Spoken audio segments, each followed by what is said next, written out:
Then we're going to take some Q&A. What we ask is you raise your questions, raise your hand to ask your questions, and then we'll do that. So we'll have that Q&A after they release the information. Chair Hamidi? Good morning. Again, my name is Jennifer Hamidi, and I'm chair of the National Transportation Safety Board. The NTSB is an independent federal agency charged by Congress with not only investigating every civil aviation accident in the United States, but significant events in other modes of transportation, including public transit.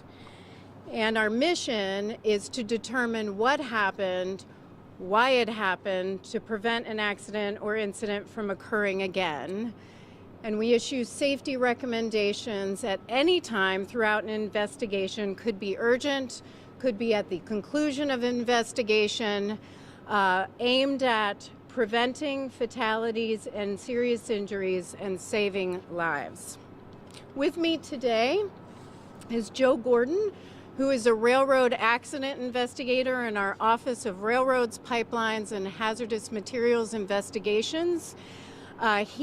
Joe is serving as investigator in charge, what we call the IIC, for this investigation. Also with us is Joey Ryan and Greg Scott from the same office. They are also railroad accident investigators.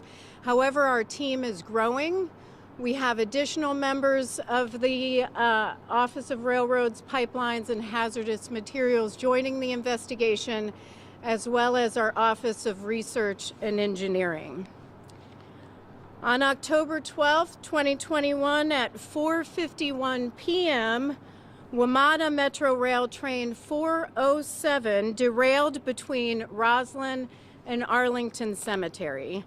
The train was southbound on track 2 on the blue line heading towards Huntington Station with 187 passengers on board. One passenger was transported to the hospital with non-life-threatening injuries. Train 407 consisted of 8 7000 series cars. What's significant for us, along with other issues, is that the derailment just south of Roslyn was the last of at least 3 known derailments of train 407 that train experienced that day. There may have been other derailments that day, and I'm going to go into a little bit more information on that. There could have been derailments involving that train in the days leading up to October 12th. So just to go through the timeline a bit on that day. Train 407 began service on the Blue Line at Franconia Springfield Station from the start of the day until 11 a.m. when it switched to service on the Silver Line. It traveled on the Silver Line until 1:43 p.m. when it switched back to the Blue Line. The train departed Franconia at 2:58 p.m. on track number 1, headed to Largo. The train then traveled through Arlington Cemetery at 3:23 p.m. on track 1, where it derailed and re-railed itself. Investigators recovered broken sections of a brake disc around Arlington Cemetery. It then continued past Arlington Cemetery to Largo Town Center. The train arrived at Largo and headed back to Franconia on track 2. It derailed and re-railed itself at Largo at 4:13 p.m. Investigators again recovered broken sections of brake disc at Largo. It then traveled 15 miles back to Roslyn, where we know the known third derailment occurred on the way back to Franconia, about 150 feet south of the Roslyn station at 4:51 p.m., the train traveled another 1,800 feet when it stopped and came to rest in the tunnel. Now, what we're focused on, the many issues we're focused on, but one of the biggest one is the wheel assemblies and how the wheels are riding on the track. And with that, I want to turn over the mic to Joe Gordon. Again, he's our investigator in charge for a few minutes on to talk about what the investigators found, and then I'm going to come back and talk about more information. So, Joe. Thank you, Chair Homendy. The initial NTSB investigation team arrived on scene on Wednesday morning, and after arrival at the Arlington Cemetery Station, we walked back to the accident train, which was in the tunnel on number 2 track. NTSB performed a preliminary assessment of the accident train, and then we walked further back towards Roslyn Station and identified an area where the derailment had occurred. The point of derailment was identified in a switch just outside of the Roslyn Station. We also identified car brake disc parts that were dislodged from the car during the derailment. The final resting location of the train was about 1,800 feet south of the point of derailment. As the investigation continued, we noted damage on number 1 track north of Arlington Cemetery Station. In this location, we also identified and recovered additional brake disc parts. These parts were different from the previously recovered parts. We noted indication of a prior derailment in the switch in this area. Once we confirmed that there was more than one derailment, we set out to see if we could find any other areas on this train's route where derailments had occurred. This led to several investigative actions. WMATA initiated a special track inspection along the route that the train had traveled. NTSB reviewed measurements that were taken from a system that's on board the 7000 series cars, some of the 7000 series cars, that measure in-train forces, and we also conducted a review of station platform video to see if any of these events were captured on platform video as the train was traveling. This led us to another derailment location outside of the Largo Town Center Station, about 15 miles from the Arlington Cemetery Station. That's about 15 track miles from the location of the previously identified derailment. In this location, we again saw evidence of a ground running derailment and car body movement. We also collected additional brake parts. In addition, WMATA reiterated an existing rule that they have that their operators report rough track that they encounter during regular operation. On the derailed car, we found that the wheels had moved outboard on the axle, causing the train to derail when traveling through switches. So the wheel sets have a gauge that's standard that interfaces with the track that's also a standard gauge. As these wheel sets went outboard on the axle, that caused the train to encounter switches differently than it's designed to go through the switches. So based on the findings, WMATA began an inspection of all 7000 series cars, and Chair Homendy will speak more about that.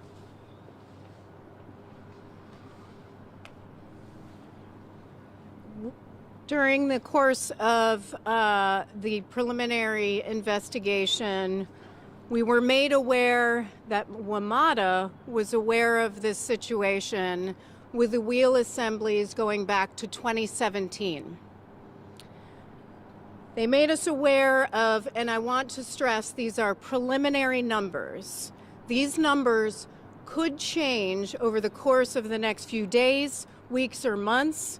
We're continuing to follow up on this, so again, I just stress this is preliminary. But we were made aware of 2 failures in 2017, 2 failures in 2018, 4 failures in 2019, 5 in 2020, 18 in 2021. So these are going up. And that was before Friday, so that totaled 31.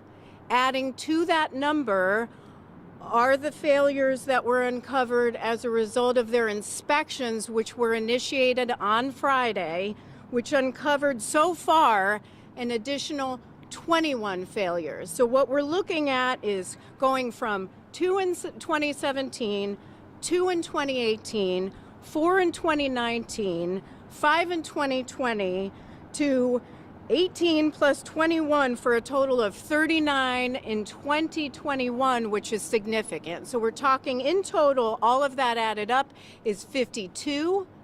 But again, those are preliminary numbers.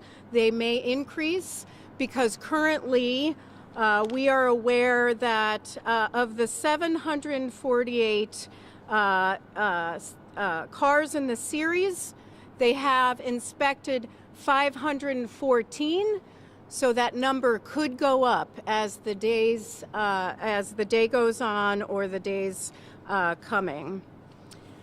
I do want to mention the parties to the investigation: the Federal Transit Administration, Washington Metro Rail Safety Commission, WMATA, and the Amalgamated Transit Union. The benefit of becoming a party to our investigation is you learn about safety deficiencies at the time we are learning them, so that you can take action to protect public safety. In this situation, Washington Metro Rail Safety Commission, based on what we were learning in the course of our investigation, chose to remove from revenue service all 7,000 series cars. But again, that it is a benefit of being a party to our investigation, so you can learn of safety deficiencies as they are identified and able to take corrective action. I will also stress that we are concerned about other transit agencies in the United States. These cars were made by Kawasaki, and so we may at some point issue an urgent recommendation, or I'd say if you're a transit agency operating in the United States and you're listening, make sure that you're checking your cars as well. But this is something we're going to be looking at in the course of this investigation to determine if there are more systemic issues throughout the U.S. and throughout transit systems operating in the U.S. Before I take questions, here's what I want to stress. We are fortunate that no fatalities or serious injuries occurred as a result of any of these derailments. But the potential for fatalities and serious injuries was significant. This could have resulted in a catastrophic event, which is why we went and why it's important that we identify these safety issues in advance so we can protect public safety. So with that, we'll take some questions. Please identify yourself by name and your affiliation. Tom Rousey, ABC 7 News here in D.C. When you mentioned the number of failures you just gave, is that a derailment each time? And if these are derailments, how is it that the trains are so easily getting back on the tracks after? Yeah, so the question was for the 31 that were previously identified, how were they able to get back on the track, and was a derailment and re-rail, did that occur at the time? That is something we still have to determine. We were informed that they did not result in a derailment, that they were identified through measurements in their 90-day inspection intervals. But again, that's something that we have to confirm with respect to how they were able to get back on. My understanding so far is that WMATA was working with Kawasaki to address potential safety issues. we have to still get information and data on how that was addressed, what discussions were taking place, what data they relied on for determining what the safety issues were, and the decision making in the resolution that they chose. So that's more information to come.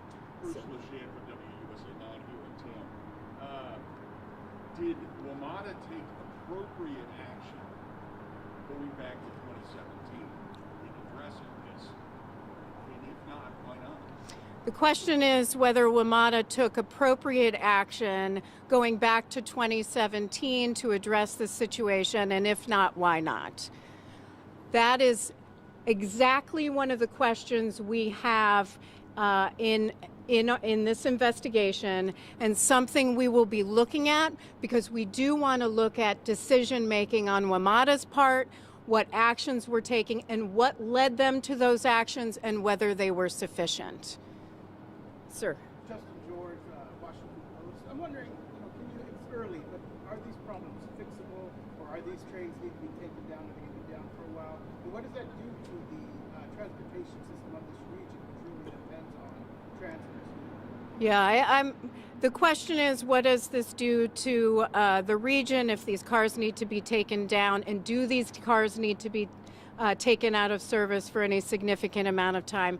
I mean, this was a decision that the Safety Commission made. I will say, from a safety standpoint, we're happy that they prioritized safety, because again, this could have been catastrophic. So their focus here was public safety. I do appreciate, though, that Metro provides transportation for a significant number of people in the Metro region, and that is something that I would say you'd have to ask the Safety Commission about, because it came out of their order. Sir, I know you had your hands up. George Nesco with WAMU. Is this a manufacturer defect? Is this something that changes over time and use? Do you know more about that? The question is this a manufacturing defect and something that may change over time? We have to determine that still. Again, we're at the preliminary stages of our investigation, just trying to collect data and information related to what was experienced last week and what we're learning as more and more information is identified, but that we'll have to look at. Hi, Melanie Olney from Fox 5 in DC. So the wheels, is that separate from what was identified in the Metro Rail Safety Report as wheels out of ground? Because it sounds like you're talking about wheels that kind of spread apart versus not being. You wanted further clarification on the wheel assembly. So you have an axle and the two wheels, and the wheels are moving outward. And so they take a measurement every 90 days to make sure they're in spec, and if they're too far in or too far out, then it fails the test. So that's a 90-day inspection. The last time these were inspected was July. This car was inspected was July 29th, 2021. Its 90-day inspection interval was up on October 27th. And a follow-up question, please, just for clarification. When you say failures, do you mean a failure being that the wheels were too wide? Were out of alignment is considered a failure, not an actual incident on the rail, but identifying that the wheels are not proficient. The question is clarification on the word failure, and whether that means failing the measurements or actual derailment. I'd say in a way both, because the measurements exceed the specs. And so what we're talking about here is wheel assembly. The wheels in this situation were going outward. David. Two questions. Dave Sherwood from Reuters. First, can you tell us how many other transit agencies use similar train cars? And then can I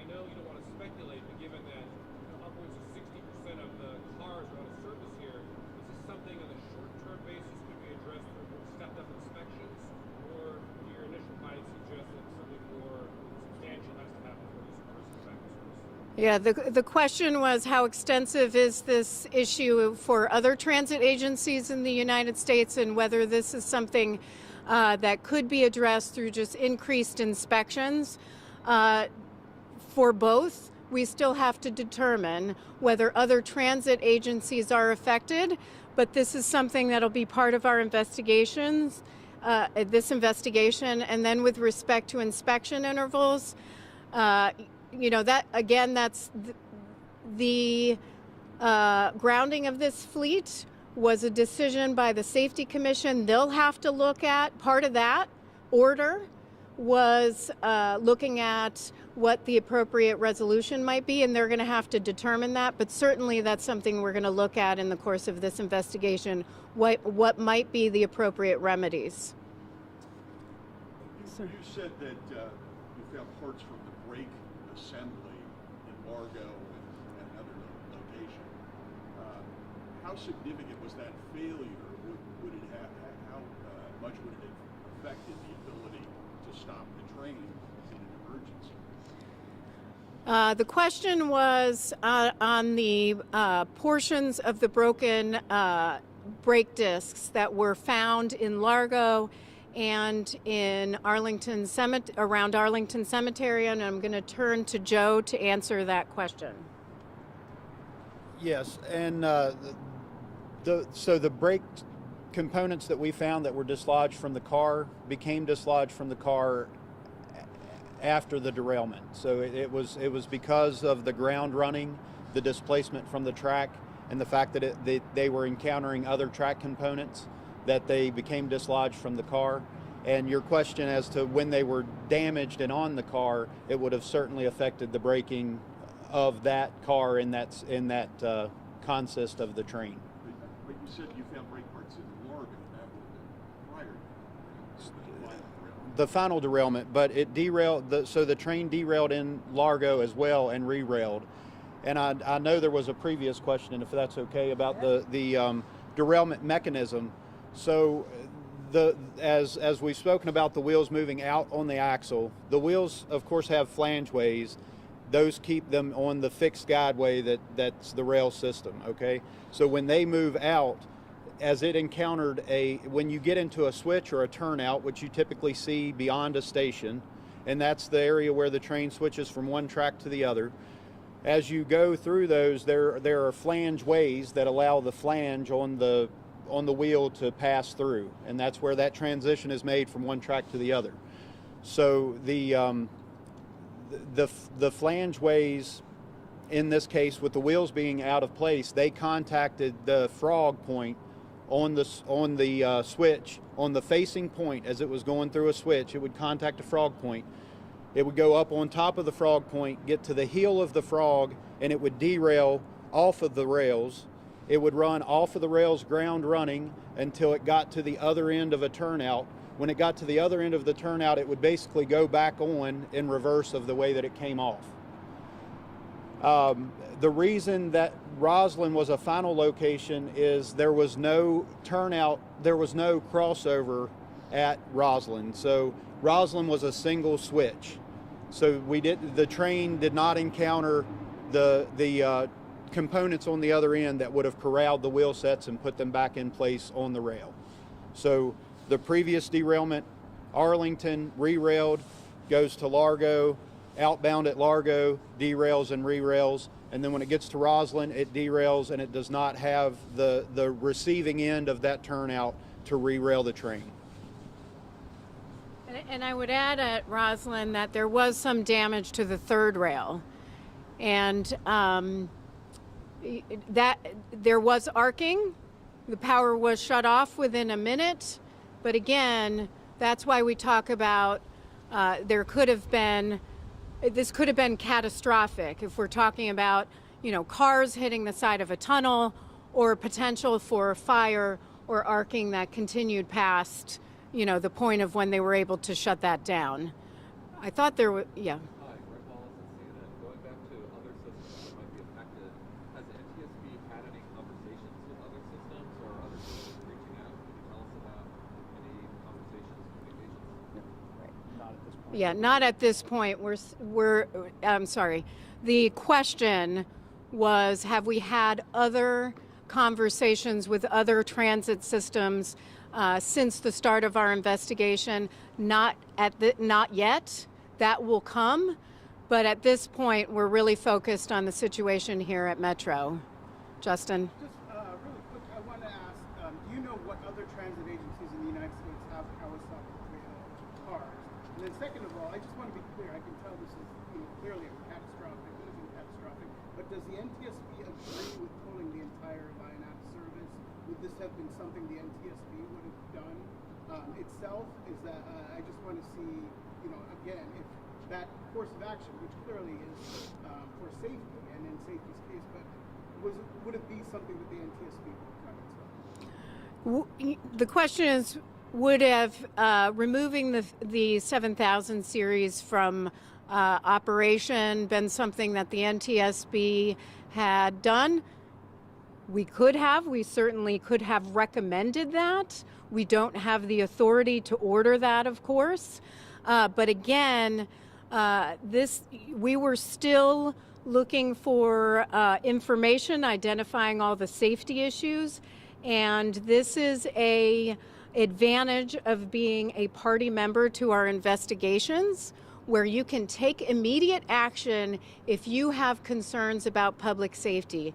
And I will reiterate, outside of the fact that this could have been catastrophic, I appreciate that the Safety Commission put safety first in this situation, and they needed a good handle, and we still need a good handle of how extensive this issue is, both in Metro and transit agency-wide throughout the United States. Hi, Christy Patino, WDBM 25. I spoke to a woman who was on the train, and she said that one of the cars started to fill with smoke and haze. Wanted to see if you could confirm that, if you have any new details as to what caused that smoke. The question is whether there was smoke. There were reports that I had seen about smoke that had filled the car or in the train. There was arcing, so that certainly could have caused some smoke. We don't have information on that to lead us to any firm conclusions on whether there was smoke. I will say that when you're in a tunnel, there's a lot of debris, and certainly when a rail car derails, that kicks up a lot of debris as well, a lot of dust. So it could be that as well, but something that we're looking at further. Was the NTSB notified of these incidents before this investigation? The excellent question was, were we notified of the previous incidents of failure going back to 2017? The answer is we were notified of that during this investigation. We were not notified prior to this investigation. Last question. I wanted to ask, how concerned are you that train 407 wasn't pulled out of service earlier in the day? If they're finding brake parts, shouldn't it have already been out of service by the time it derailed the third time? Yeah, I'm going to ask Joe to take that question. Yeah, because of the coupler system on transit cars, they're married pairs of cars. So it's not like a freight car where you're going in and switching cars to go to different locations. These train consists get put together, and for the most part, they run around in that same assembly. So there's a robust coupling system that didn't separate the train, which would have initiated a brake application. And with the operator's cab, this car being 4 cars back in the consist, the operator's cab, he was far enough ahead that, according to interviews, there was nothing felt from his perspective when these previous derailments occurred. So we'll be looking at that further in the investigation, but that's what we know currently. Thank you very much. Is there any indication any other series cars might be? We did find the brake parts afterwards. They didn't know. No brake parts were found. They were found as a part of our investigation. Thank you very much. Cars?